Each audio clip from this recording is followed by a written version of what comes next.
All right, hey guys, it's Raven, the Wild Witch, and I tried to do this on Instagram Live, but it kept cutting me off, so I decided to go ahead and just do it as a video. But I'm sitting out here outside of my store, Raven Moon Emporium. Those of you that have come here before are probably familiar with it.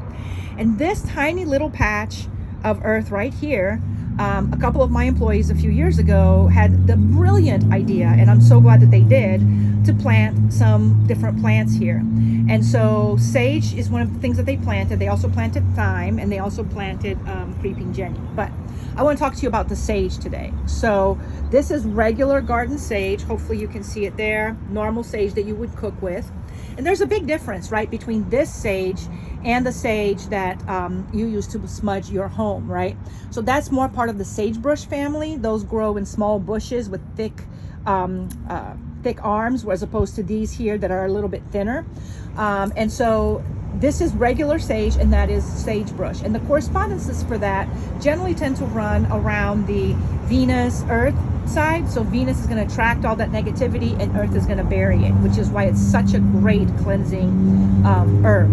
Now, when you're working with regular sage, garden sage, which is this beauty right here, you're talking about an herb that has Jupiter air correspondences, which is going to be great for all types of like mind expansion, great for manifestation, but a lot of this is going to be great for spirit communication.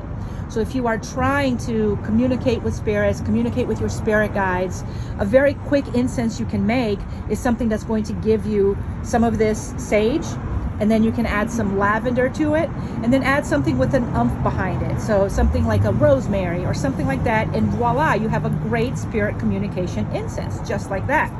Now, I want to talk about these beautiful flowers. Look at these flowers. Aren't they pretty? They're small and clustered.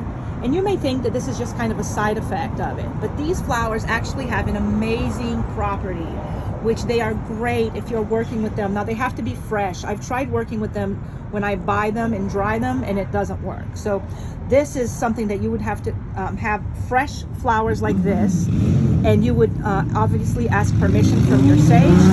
You would, sorry about the background noise, I'm literally sitting on a sidewalk.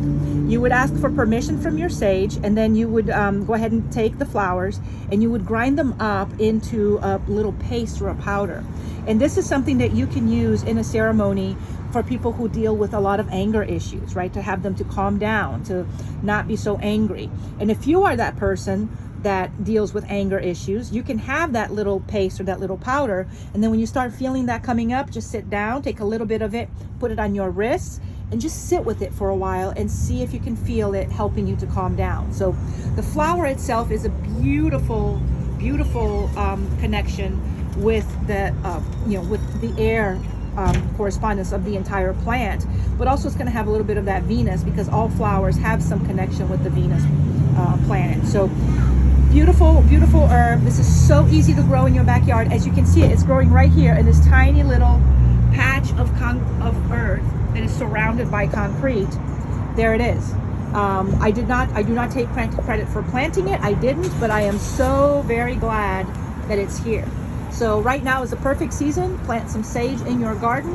Make sure you segregate it, because it tends to take over. This sage took over and pretty much destroyed some of the plants that were over on that side, but still wonderful plant to have. All right, guys, take care. Bye-bye.